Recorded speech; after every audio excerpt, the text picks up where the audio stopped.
Saludos a todos los amigos, compañeros cirujanos, residentes en adiestramiento, estudiantes de medicina y público en general que tenga la oportunidad de ver esta grabación que vamos a realizar en el día de hoy, 21 de noviembre de 2009, al doctor Víctor Noel Ortiz Justiniano.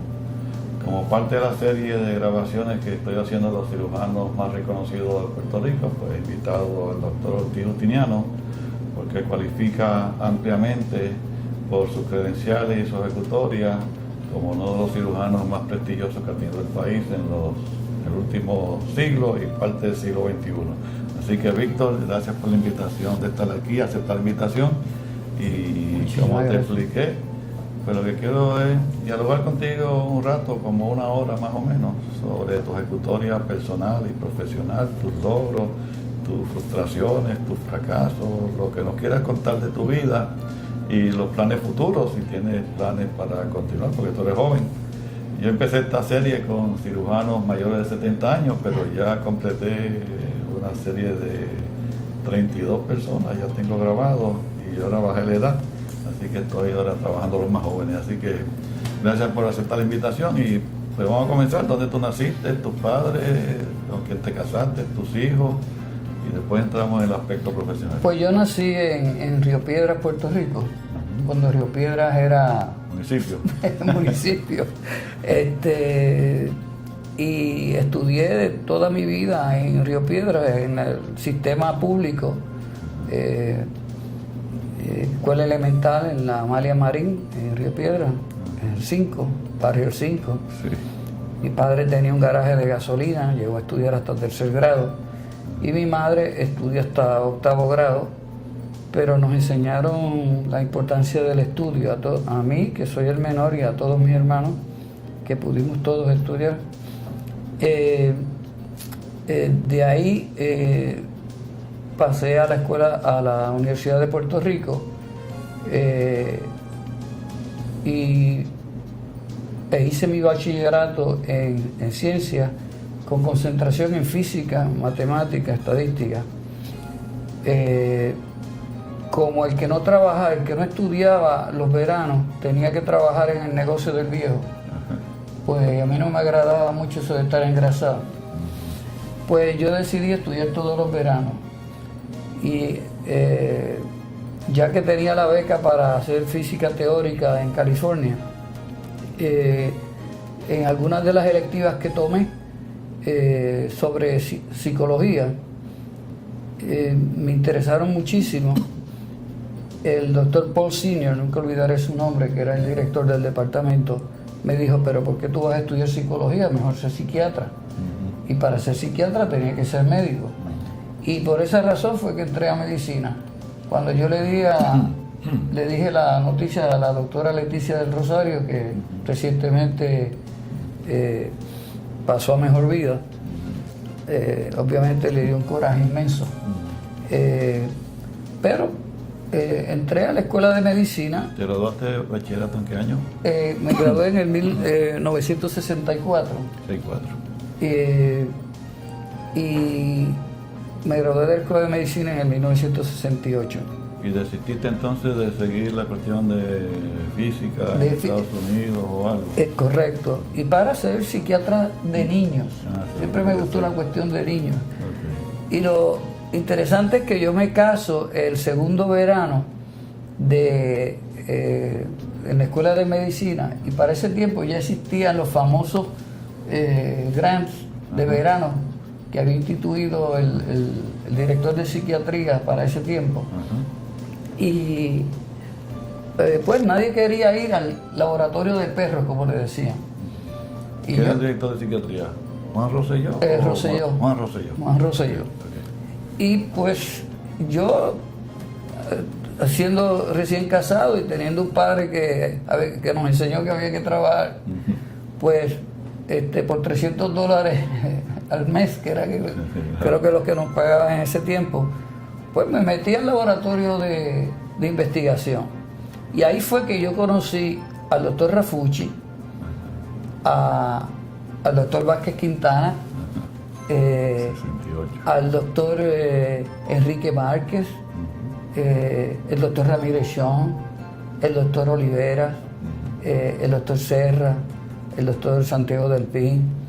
Y como yo tenía este bagaje de ciencias y matemáticas. ¿Dónde estaba el laboratorio? El laboratorio estaba en lo que es hoy el hospital pediátrico. En la casita debajo del árbol de mango. Debajo del árbol de mango. Sí. Donde dormían los senior residents. Y después cuando yo fui interno, no nos permitían ir más que a tocar la puerta.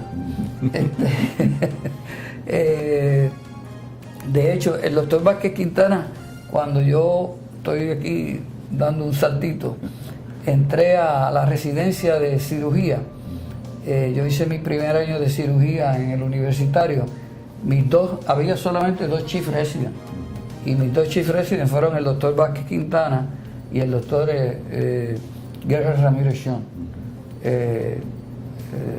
Muy diferentes en su enfoque a los problemas, pero excelentes en todas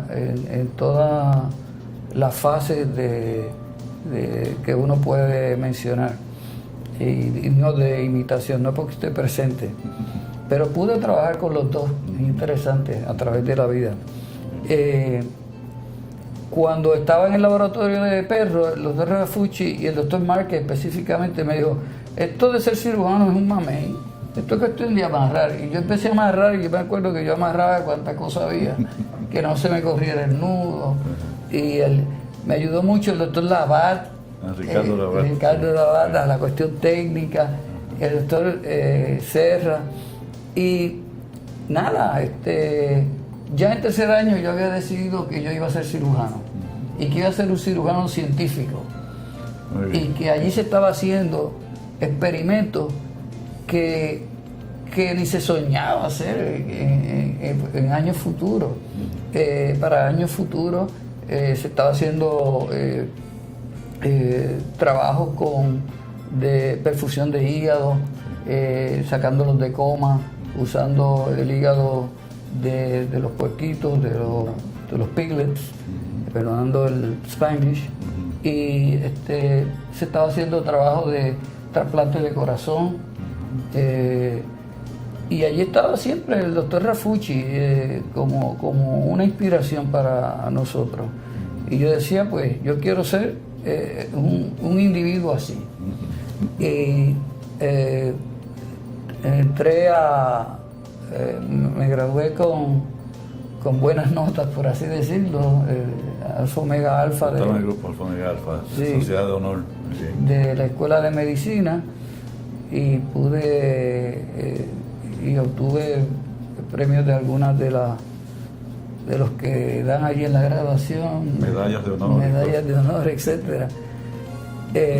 No voy a negar que al principio la escuela de medicina fue un poquito difícil, porque yo venía de la escuela pública y me era difícil a veces hasta entender el inglés. Pero uno coge las cosas, y el inglés nos lo había enseñado bien, era cuestión de la parte conversacional. Para ese tiempo que yo entro a cirugía, que solicito cirugía y el doctor Rafucci me acepta, él me dice, yo quiero que tú seas un buen cirujano, un cirujano completo. Por lo tanto, los primeros 6 meses tú los vas a pasar en medicina interna, pero vas a hacer guardias con nosotros. Yo me acuerdo que alternaba, a veces me tocaba guardia con el doctor Vázquez Quintana como jefe del grupo, o con el doctor Ramírez Sean. El doctor Ramírez Sean no dormía. El doctor Vázquez Quintana, no es porque esté presente, era más organizado en ese sentido. Pero el momento de estudiar era en la guardia. Todo se tenía que hacer en la guardia, prepararse para el otro día, etc. No había tiempo de dejarlo para cuando uno estuviera libre, porque cuando uno estuviera libre lo que hacía era azotar la cama del cansancio. ¿De dónde se envió la guardia, verdad? Era un día sí, un día no.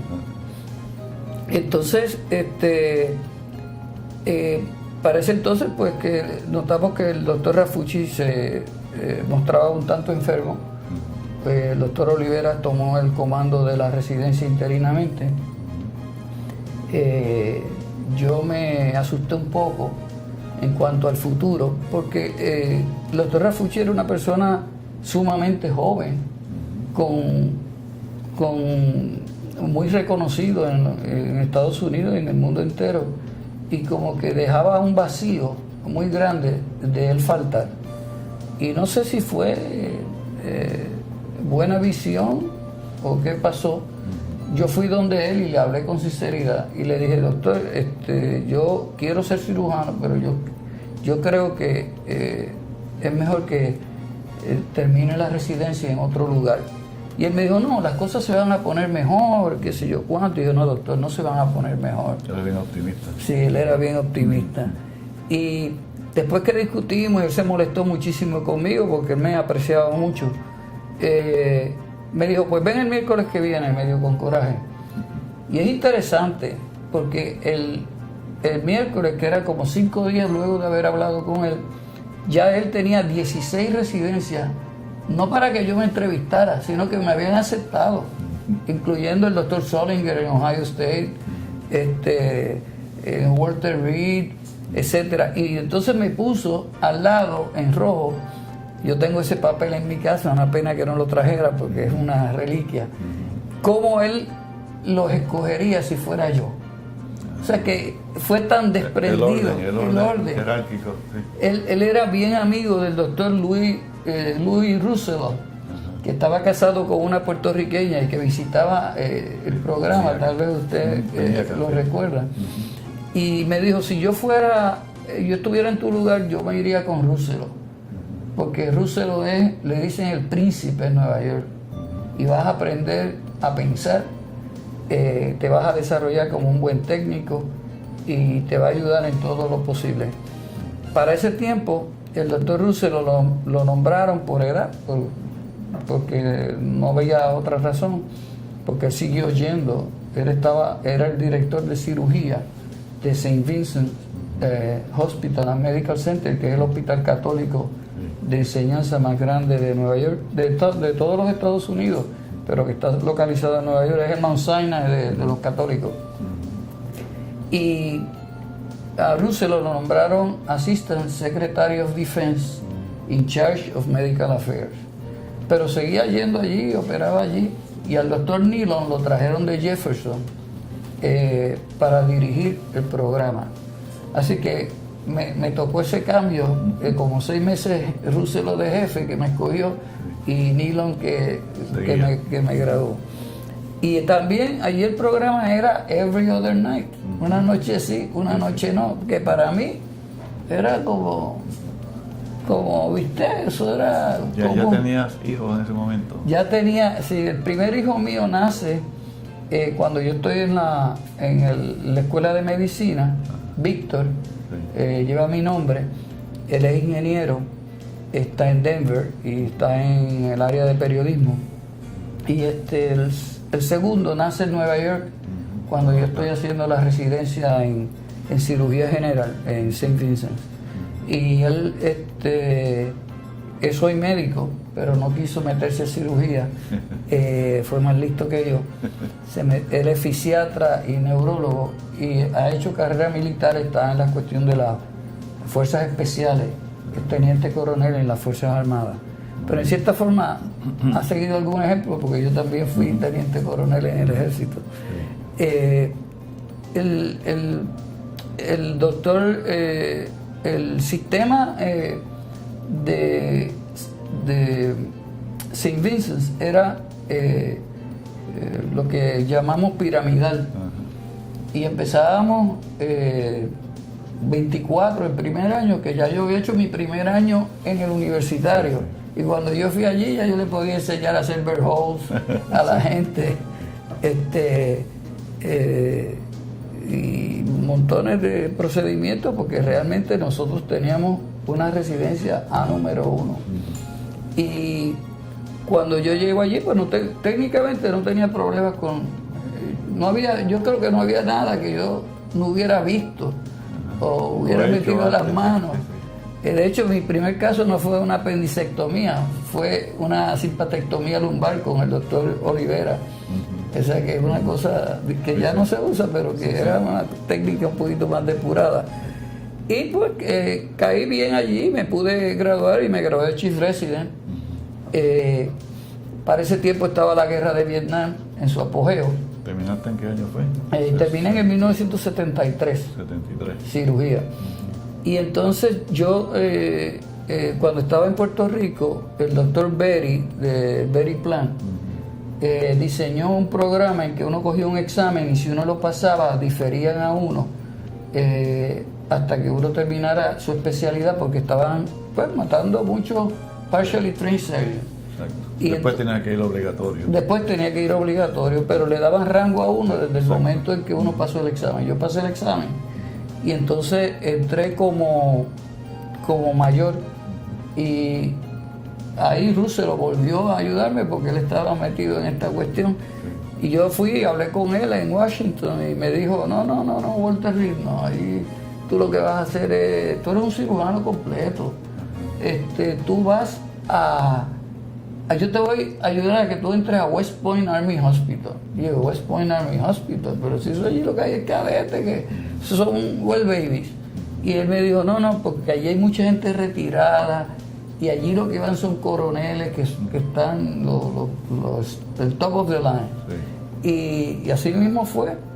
Y allí en West Point, lo único que yo había acabado de salir de un programa académico, no había Journal Club, no había nada, no había laboratorio de investigación, pues yo lo desarrollé allí y pues me dieron Army Commendation Medal y cosas de ese tipo, y mantuve una muy buena relación con el ejército. Después del ejército, 2 años tuviste. Estuve 2 años allí y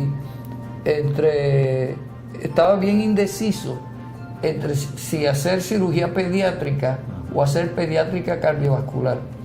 Así que el último año del ejército me la pasé cada vez que podía, sábado, yendo a Wamansan o a NYU para ver a babies, para decidir. Finalmente decidí por cirugía pediátrica. Y las cartas de recomendación del ejército me ayudaron mucho. Estuve 1 año con el doctor Márquez porque aceptan a uno con 1 año y medio de antelación. Para el tiempo en que yo solicité cirugía pediátrica ya había un match o pareo y solamente había 12 programas en los Estados Unidos y 2 en Canadá. Ahora hay 6 en Canadá y 28, algo así en Estados Unidos. Pero es difícil entrar todavía, ¿no? Sí, pero es bien difícil, sumamente difícil. Ese año, como ya me habían aceptado, que yo ahorita les contaré cómo es que el destino le traza a uno las cosas, yo solicito, y entre los 5 lugares que pongo primero está Columbus, Ohio. Pero le pido al doctor Víctor Gutiérrez, que estaba de director, que si me permitía, de director acá en la Escuela de Medicina de Puerto Rico, pasar 1 año con el doctor Márquez y a la misma vez ser attending instructor de cirugía. Y él me dijo que no había problema, porque yo quería pues ver cómo era la cuestión de cirugía pediátrica en sí, porque lo que había estado con adultos todo el tiempo. Y tuve la fortuna de estar con el doctor Márquez. 1 año. 1 año. Tal vez no, yo fui el primer fellow que tuvo el doctor Márquez en 1975 fue esto, al 76. Hice mucha cirugía torácica, hice mucha cirugía cardíaca, hice mucha cirugía pediátrica, que no hicimos. Y encima pues tenía la energía para estar de attending en cirugía general. Y como uno se acostumbra a esto de every other night, pues era como lo tomaba, ahora soy attending y me pagan más. No es que me pagaran mucho, pero cuando yo voy a solicitar al programa de cirugía pediátrica, los diferentes programas, visito Columbus. Yo prácticamente ya estaba acogido en Washington, en National Children's Hospital, porque el doctor Nilon y el jefe allí eran íntimos amigos, y como esto también tiene mucho que ver, digo, no van a coger, perdona, un chongo, pero las conexiones funcionan. Entonces yo me entrevisto con el doctor H. William Cladworthy Jr., quien falleciera no hace mucho y con quien yo tuve una súper amistad de mucho tiempo. Y quien después de el doctor Rafucci como inspiración y el doctor Márquez ha sido, yo creo que la tercera figura de inspiración para mí, con la gran ventaja de que allí había dinero y uno podía poner las ideas en práctica con facilidad. Estimulaba mucho a uno a estudiar. Interesante, el doctor Rafucci tenía 3 boards: cirugía general, cirugía pediátrica, que fue por el Grandfather Clause para todos los que lo tuvieron, y cirugía cardiovascular. Entonces, cuando él está viendo mi currículum vitae, ve que yo una vez presenté, cuando era residente, cuando era estudiante de la Escuela de Medicina, un trabajo sobre los marcapasos en el hospital universitario, que era una conferencia combinada con la Universidad de Yale, y él vio que decía Ortiz, Márquez, Rafucci y otros más Rafucci, y me dijo: ¿usted conoció al doctor Rafucci? Entonces pues yo le expliqué que fue una inspiración, que yo tuve que salirme por todo lo que hemos hablado, y que en ese momento él me dice: yo también lo conocí. Nos conocimos en Minnesota y a mí me dio hepatitis y yo estaba haciendo mi tesis doctoral, y Rafucci me dice: Frank, me dijo, no te preocupes, Bill, que yo te lo escribo. Le escribió la tesis doctoral al doctor Cladwell, y eso fue un secreto militar de ellos, de toda la vida. Y se le salieron las lágrimas. Y dijo: si usted va a hacer la mitad de lo bueno que fue el doctor Rafucci, no solicite, no ponga ningún otro programa primero que nuestro, porque usted está cogido aquí. Y olvídese, cualquier duda que yo tuviera ahí, tan difícil que era entrar, pues caí en Columbus, Ohio. Eso fue del 76 al 78. El doctor Márquez habló con el doctor Rafucci, porque ya yo había hecho un año con el doctor Márquez, para que yo hiciera 2 años de pediátrica, 1 año de cardiovascular, y me pudieran dar los boards en cardiovascular también, pediátrica, porque quería que yo regresara. Yo siempre he mantenido una gran amistad, por así decirlo, casi de padre e hijo. A él no le gusta que diga padre e hijo, sino de hermano mayor a hermano menor, con el doctor Márquez. Y es para mí mi mentor, y lo considero un cirujano extraordinario. Y así también lo consideraba el doctor Rafucci, y lo consideraba también el doctor Cladworthy, porque cuando yo fui allá y empecé a hacer procedimientos, él me dijo: no hay mucho que enseñarte.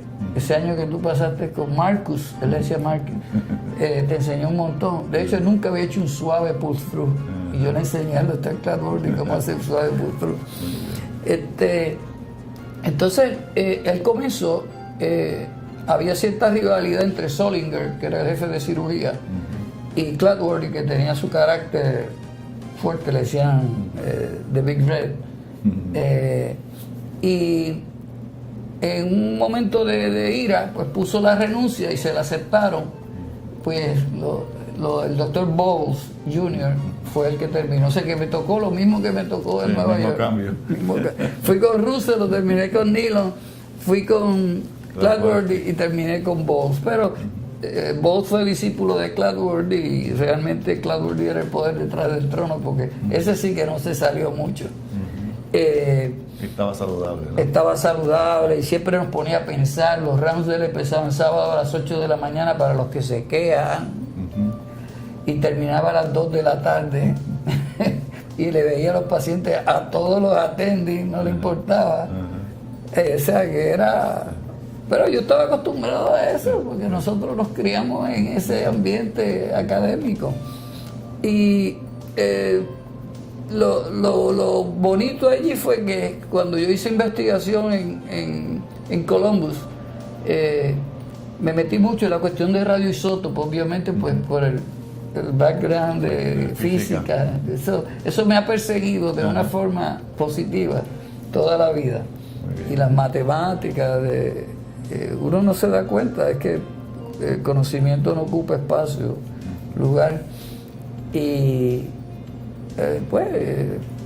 insisto a que los jóvenes, cuando tengan su tiempo, estudien las cosas que les gusten, no meramente porque los va a llevar a tener más dinero, posición, porque el día que menos pensado les va a hacer falta, lo van a tener que usar. Ahí participaste en investigación. Sí, hice fondos, tú dices, recursos y estas cosas. Hice mucha investigación. El doctor Cloudworthy me hizo reviewer de NIH. Cuanto sociedad importante había, me hizo miembro. O sea, me apoyaba para que yo fuera miembro. Desarrollamos técnicas de cómo diagnosticar enterocolitis necrotizante antes que se perforaran, usando radioisótopos, que no se pudo popularizar porque no es fácil cargar a un niño y ponerlo ahí 3 horas. Pero hicimos mucha investigación valiosa que se presentó ante la American Pediatric Surgical Association y la sección de cirugía de la Academia de Pediatría, y también que se publicaron en los journals que hoy por hoy se consideran de mayor valor o estatus en cirugía pediátrica. De ese momento yo vuelvo a Puerto Rico en el 70 y yo me quedo de attending en Columbus. Por un tiempo. Por un tiempo hubo ciertos problemas matrimoniales y nos separamos, mi esposo y yo, pensando en que a ver si podíamos trabajar el asunto. Y yo estuve casi 6 meses allí en Columbus y me quedé en el grupo del doctor Cloudworthy. Él me hizo junior member y yo iba a su oficina y era attending allí. Y un día yo le dije, doctor, yo me tengo que ir, o sea, mis hijos me llaman y mi país me llama y yo, todo esto era para volver a Puerto Rico. Sí. Y él le dijo, si es así, sí, yo te dejo ir. Porque él tenía aquella cosa que tenía Weinstein, de que nadie abandonaba su programa si no era para ser jefe o director o un puesto alto. Él educó a todos los jefes de cirugía prácticamente en Estados Unidos. Exactamente. Y tenemos al doctor Grossfeld, que ha sido editor del Journal of Pediatric Surgery por años y años, jefe en Indiana, de ambos, de pediátrica y también fue de cirugía. Entonces, pues yo regresé a Puerto Rico en el 78, estuve hasta el 80. Se resolvió el problema familiar. Sí, resolvimos el problema familiar. Estoy con la misma esposa, gracias a Dios. Y con los mismos hijos, de los cuales me honran. Tengo 3 nietos, tengo una nieta de 16 años. Era grande ya. Y dos nietos de 13 años cada uno. El que es médico tiene 1 y el que es ingeniero tiene 2, tiene la pareja. Y ahora nos vamos a encontrar estas Navidades en Florida para poder estar juntos. Muy bien. Entonces regresa a Puerto Rico. Regreso a Puerto Rico. 79. 79. Y ya para el 81, yo no sé, no me encontraba que ese era el programa que yo había dejado tiempo a. Y bueno, yo no voy a negar que yo tengo mi carácter. El jefe en ese momento era el doctor Blanco. Blanco. Blanco, cuando regresa. Sí. Y yo estaba, creo que a cargo de los estudiantes. Y no puedo decir que era el programa, yo no estoy hablando del programa de cirugía, el programa de la escuela de medicina. La escuela de medicina aquella que yo dejé no era la misma. Cirugía se mantenía como un programa sólido, porque el doctor Blanco y el doctor Vázquez Quintana, quien dirigía el programa, si mal no recuerdo, y yo estaba a cargo de los estudiantes de tercer y cuarto año, pues nada, yo creo que se estaban haciendo las cosas bien, pero yo veía, se permeaba la política en ese momento. Entonces yo, que mantuve muy buenas relaciones con las Fuerzas Armadas,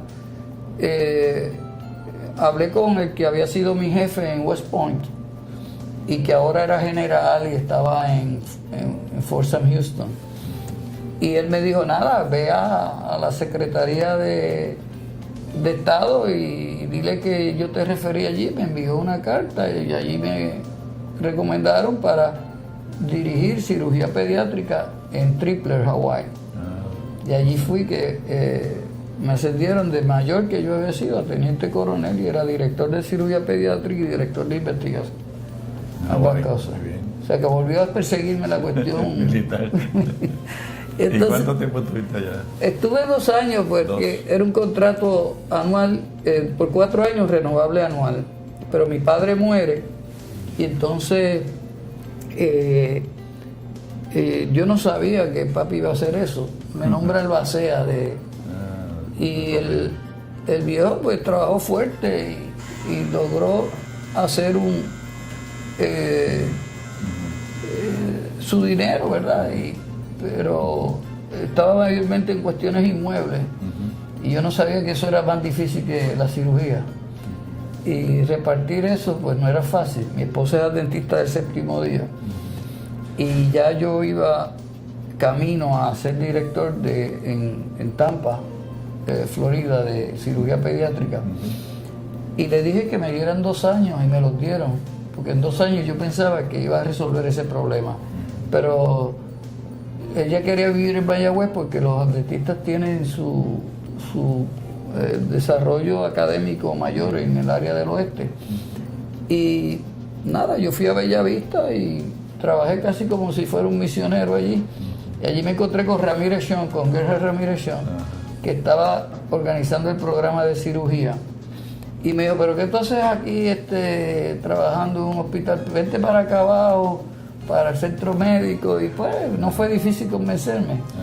Y empezamos y eventualmente él salió del programa y yo continué con el programa hasta el 1976, ese verano.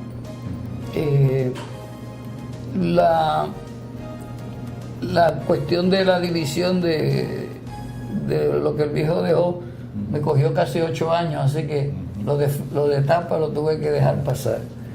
El doctor Márquez siempre estuvo invitándome a que yo regresara, pero yo me sentía cómodo en Mayagüez. Yo estaba de director de cirugía y de cirugía pediátrica. El programa estaba acreditado. ¿Cuándo empezó el programa en Mayagüez? El programa en Mayagüez empezó en el 81 y la aprobación oficial vino en el 83. Y cuando en el 1976, ese verano que yo me retiré, estaba fully accredited with a major concerns. 86 de retiraste. 86, gracias. Fully accredited with a major concerns por 4 años. La política pues estaba en su apogeo. También estaba interfiriendo. Bueno, estaba la reforma. Eso hacía que los pacientes se fueran para otros hospitales, Bellavista, Perea, cuando antes todos migraban al centro médico. Y nosotros, nuestra práctica estaba allí en el centro médico. Y hizo un hoyo bien grande. Vino el doctor Víctor Carlos a dirigirlo y eventualmente el programa pues pierde la acreditación. Perdió la acreditación. ¿En qué año fue eso? Eso fue en el 2001, 2002. ¿Te acuerdas cuántos residentes graduaron en total? No te acuerdas. Bueno, nosotros graduábamos 2 por año. De allá para acá se graduaron 80, 10, 16. cerca de 30 residentes mientras yo estuve allí presente. Muchos son board certified, la inmensa mayoría están practicando, algunos están en su group practice, se han quedado en el oeste. Interesante que los que se graduaban de ese programa se quedaban casi todos como cirujanos generales. Eso era lo que veía, que el cirujano general podía hacer de todo. Sí. Y no sé si es que esa es la razón o es mi forma de verlo, pero solamente dos se especializaron. Solamente dos se especializaron en plástica, que como sabemos es un atractivo bien grande. El doctor Calero, que está ahí en Bayamón, y el doctor Colbert, que está allá en Mayagüez. Pero nada, tienen sus boards en cirugía y en cirugía plástica, y yo me siento honrado de lo que se logró. Cuando yo me fui de allí, me uní con el doctor Díaz Troche y Ramírez Ferrer. ¿En la práctica privada? En la práctica privada, y yo hacía adultos, operaba adultos, pero también mayormente operaba niños, y decidimos unirnos en un grupo mayor y desarrollar lo que se conoció como el Hospital Materno Infantil, que todavía está en San Antonio. En el 2002 yo había tenido una caída de una chorrera y me operaron en Johns Hopkins de microdiscectomy, y ahí el doctor Márquez me convenció de que regresara a Puerto Rico y me quedara en la escuela de medicina, y aquí he estado en la escuela de medicina en una lucha sin cuartel. Ese último regreso ¿cuándo fue ese? Eso fue en el 2002. 2002, ok. ¿Hasta ahora estás allí? Hasta ahora he estado allí. Me he mudado la cuestión de cirugía pediátrica al hospital de Puerto Rico Children's Hospital en Bayamón, que tiene su afiliación con la Escuela de Medicina de Puerto Rico y con la de Bayamón. Y me he quedado como director de Pediatric Trauma allá en ASEM, en la escuela, en el centro médico, y director de la unidad de quemado pediátrico. Esto es porque los planes son desarrollar una residencia en traumatología. Para desarrollarla, el doctor Pablo Rodríguez, que es el director, necesita tener quien cubra la cuestión pediátrica. Y pues yo he estado en la cuestión del organigrama, estamos ahora en que lo aprueben. ¿Tú tienes adiestramiento también en trauma pediátrico, en critical care pediátrico? Cuando yo estuve en Columbus, Ohio, pasé un buen tiempo en la cuestión de... Para ese tiempo ya no estaban comenzando los neonatólogos y los intensivistas, nosotros corríamos todo. Vino la cuestión de los boards por el Grandfather Clause, y yo los cogí y los pasé, así que los tengo, los renové recientemente, y trato de mantenerme al día. ¿Tú tienes el board de cirugía general? Tengo el board de cirugía general, board de cirugía pediátrica y el board de Pediatric Surgery Critical Care. Muy bien. Y la cuestión de quemado, porque allí en Columbus había una unidad de quemado grandísima. Columbus Children's Hospital, un hospital de 450 camas, con muy buena rehabilitación, etcétera. Y nada, hubo un momento en que el que estaba a cargo dijo que no quería seguir más y nadie lo quería coger. Y yo dije, pero ¿cómo es posible que los niños quemados no se atiendan? Y se admiten 164 niños quemados al Hospital Pediátrico Universitario anualmente. Mucho. Sin contar los que se ven por emergencia y se dan de alta. Admitido. Los adultos van a la industrial todavía, ¿no? Sí, los adultos van a la industrial y los pediátricos no van a hacer, van directo al pediátrico. Y ahora lo que se quiere desarrollar es que los niños politraumatizados vayan directamente a ASEM para que los que vayan a coger el contrato de critical care en la cuestión de trauma pediátrico, los atiendan en el hospital de trauma. Okay. Esa es la idea. Y después los transfieren al pediátrico tal vez para la fase final de estabilización step down de alta. Ajá, exacto. Y nada, en eso estamos. Yo estoy además de ti, ¿quién está en la cuestión de pediatría, trauma pediátrico contigo? ¿Hay alguien más? Solamente Tú nada más. como cirujano, solamente un servidor.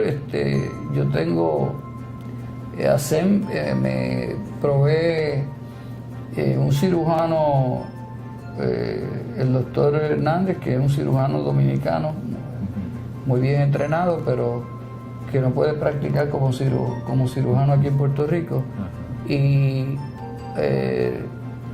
hay una pediatra que está a cargo de la cuestión del manejo general médico, sí, con sí. sus residentes, etcétera.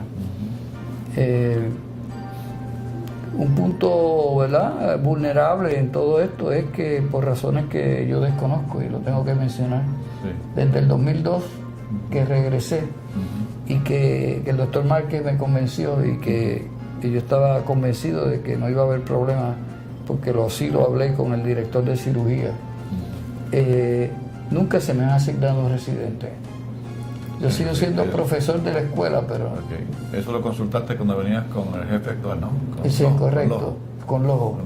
O sea, Pero- y él te aceptó que volvieras. Sí, él aceptó y todo, había unos dineros, pero cuando yo llegué, por razones que son... Pero aún estando en pediatría quirúrgica, en el hospital pediátrico, no tienes residente. No tengo residente. Nada más que recibe estudiantes de medicina. Recibo ¿están estudiantes contigo? de medicina, recibo Y le das conferencias. y le doy conferencias y los pediatras son los que han aprendido más de quemados que los residentes de cirugía, lo cual es vergonzoso decirlo. Okay. Y lo mismo, pues, en un grado menor, ¿verdad? Está sucediendo con trauma pediátrico.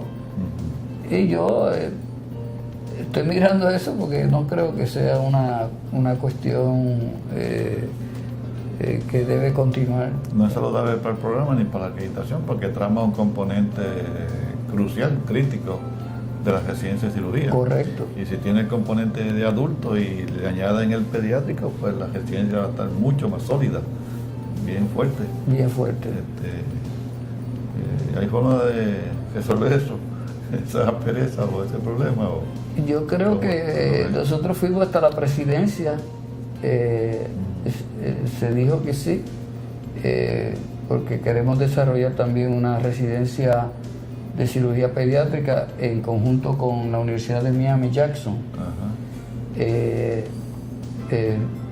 Ellos tienen 2 cirujanos pediátricos, nosotros tenemos 3 cirujanos pediátricos con boards. Está la doctora Ramos, el doctor Márquez, un servidor, pero esto lo estamos haciendo casi por el lado. La Universidad de Miami le daría el diploma y pues será con el gobierno de Puerto Rico o la Escuela de Medicina si estas cosas terminan. Pero eventualmente quizás lo puedan tener ustedes independientemente de Jackson, Miami, ¿no? Que haya una residencia en pediatría. Un poco difícil porque pero, lo que exigen es tanto, y la infraestructura que hay que tener es tal que es un poco limitante porque el dinero siempre es un problema para nosotros. Pero no es cuestión de volumen, porque igual que en adultos hay un volumen espectacular del trauma. Ellos están enamorados del trauma aquí. Que no lo tienen allá que posiblemente. No lo tienen. Sí. Oncología que no tienen, ni la neonatología que no la tienen. Yo ¿verdad? No he tirado la toalla en estos 7 años, pero no ha sido fácil. Yo realmente he sido... muchas veces me han dado deseos de regresar a Estados Unidos, pero creo que aquí país te ala. Aquí me entierran. Pero es interesante eso, esa idea hay que desarrollarla, digo. Yo creo que si ustedes se sostienen, se mantienen firmes, eventualmente lo van a lograr, porque trauma de adulto, yo sé que eso es un programa. Hace falta una residencia. Hace falta una residencia. Yo creo que desde el punto de volumen lo tienen, facultad, yo creo que la tienen también. Quizás la parte de investigación y publicaciones, que es lo que más exigen la agencia acreditadora, que siempre han exigido lo que llaman ellos scholarly activity, que no está bien definido, pero que es actividad educativa, profesional, intelectual, publicación y estas cosas. Eso es lo que hay que mejorar, y posiblemente necesita inyección de dinero. Y lo del Centro de Trauma de Mayagüez, ¿tú participaste en algo de eso? No, no he participado, yo estaba por acá, pero sí. Yo veo eso como, en realidad, como si fuera una estabilizadora. Ajá. Una estabilizadora. Muchos cirujanos no quieren meterse en ese tipo de trauma. Es una cosa exigente. Exigente, estar allí metido. Sí. Y si no van a tener residentes, no es fácil. No es fácil. Sí. No es lo mismo el residente que está haciendo eso porque quiere progresar y quiere entrar a estudios de posgrado, claro, que alguien que está haciéndolo por dinero puramente. Sí. No va a ser fácil.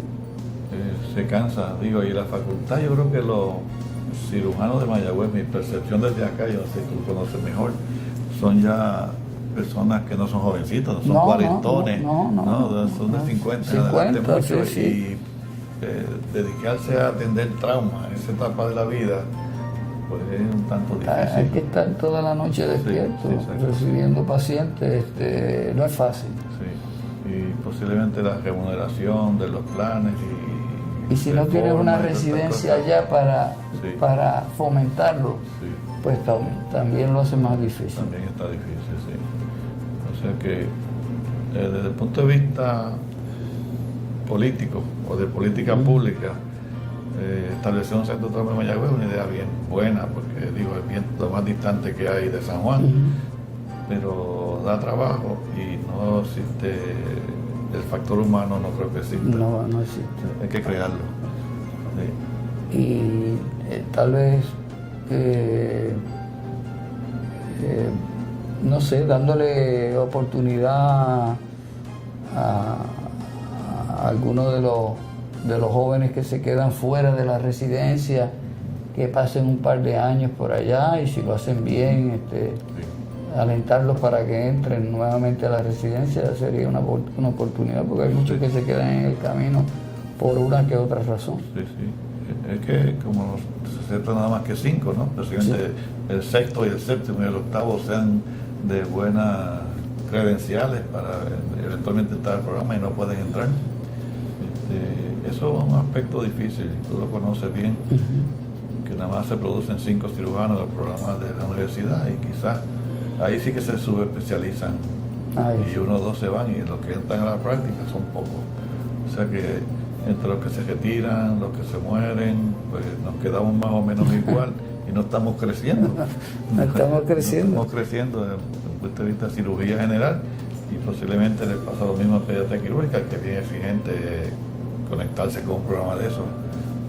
Bueno, y las cosas que más satisfacción te han dado en la vida. Ya me has contado unas cuentas, ¿qué es lo que tú has disfrutado mejor? Yo creo que el desarrollo de una residencia en Mayagüez fue para mí el punto máximo. Desgraciadamente, ¿verdad? El deporte nacional nuestro es la política. Y a veces ha sido bueno algunas cosas para nosotros. Pero cuando vinieron los cambios obligatorios de que estos pacientes podían ir donde quiera y vino la cuestión del dinero y no vamos a entrar en las cuestiones de la tarjeta, etcétera, le hizo un daño enorme a los programas de Mayagüez, Ponce. Yo siempre he pensado que Puerto Rico puede tener más de un programa cirugía. Debería tener un programa por escuela de medicina aprobado. Y de hecho, creo que en cierta forma, yo de los escritos suyos en el periódico, he visto que más o menos piensa en esa línea. Sí, yo creo que sí. Fíjate, la escuela que quizás pudiera estar más cerca de lograrlo es Ponce, la Universidad de Ponce, porque ellos tienen esa que llaman, que estaban con ustedes un momento, el consorcio del suroeste, que cubre desde Ponce hasta el Hospital de la Concepción, el Hospital de Mayagüez, el Centro de Mayagüez, y todas estas cosas. Ellos, y tienen medicina, pediatría, obstetricia, creo que estaban trabajando una residencia en emergencias médicas. Le falta el complemento de cirugía. Sí, yo creo que ellos podrían lograrlo. Quizás alguien más joven debe involucrarse en esa idea de crear un programa. Entonces tendría la escuela el complemento completo. Todos los programas grandes y echar para adelante eso para que tengamos más cirujanos en Puerto Rico, porque realmente no estamos progresando mucho. Tenemos, por ejemplo, el hospital de San Juan, que tiene todas las especialidades. Se podría unir bajo una escuela de medicina, digamos, a otros hospitales que se están de San Pablo, Manos Meléndez, Puerto Rico Children's Hospital, etcétera, fortalecerse y hasta desarrollar una residencia en cirugía, aunque sea de menos residentes. Y aunque las residencias son grandes, pero yo creo que a los americanos también les va a convenir, porque ellos también tienen el mismo problema allá. Les faltan profesionales y cirujanos generales. Y como aquí nos intercambiamos para allí y para acá, pues capaz que si creamos algunos aquí, se nos escapan algunos para allá, para beneficio de ellos. Pero yo creo que aunque son más exigentes ahora que en el pasado, quizás pues pudiera crearse otro programa. Sí, aquel bajón de 20% en entradas a programas y en programas y en residentes totales, yo creo que no hay duda de que el péndulo está girando a que no hay una necesidad urgente de crear nuevos programas. Mira, Víctor, y los problemas que ha tenido, frustraciones algunas gigantes que no ha podido vencer, ¿cuáles son? El problema más grande es de no ser parte y no ser parte del programa de cirugía. Yo creo que la integración no ha sido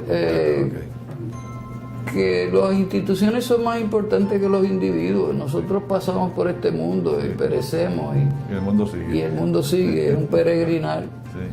Y tú lo haces mejor o peor pero debemos echar las cosas a un lado, porque aunque dicen que los seres humanos no cambiamos mucho, podemos modular, y las razones que uno pueda tener o no tener para hacer o no hacer cosas, tiene que ponerlas a un lado y ver el bien mayor. El bien mayor en este caso es que hay residentes que todos los semestres le piden al doctor Lojo que quieren rotar con el doctor Ortiz. Yo operaba, y digo operaba porque acabo de renunciar al pediátrico para coger la dirección de Puerto Rico Children, sin irme de lo de trauma, como ya habíamos hablado. 600 casos al año. Y estaba ahí todo el tiempo. El tiempo completo. Y ahora tiene esa operación del pediátrico, ¿verdad? Sí. ¿Tiene dos? Tres salas. Muy bien. Y, cuatro salas. Y verdad que la cierran a las 2:30 de la tarde, pero los residentes están perdiendo la oportunidad de interactuar con alguien que yo soy de la escuela, yo me siento que soy de la escuela de, como hemos hablado, tocado por Rafucci, tocado por usted, tocado por el doctor Márquez, Cladwell y Russell, y no era muy diferente uno de otro. Y ellos sabían poner unas cosas al frente de las otras. Y tristemente, pues, por ejemplo, en Quemadura, como mencioné ahorita, saben muy poco los residentes de cirugía, muy poco. En niños, nada, no saben ni escribir las órdenes. Eso es una cosa terrible. Bueno, pero mira, yo creo que no debe rendirte. Yo creo que eventualmente las cosas que uno planifica, que son beneficiosas, aunque encuentre obstáculos, eventualmente se van a resolver, de una forma o de otra. Así que sigue hacia adelante y te deseo suerte. Tú eres joven, tienes muchas cosas que hacer, has hecho muchas cosas, pero todavía tienes mucho que correr.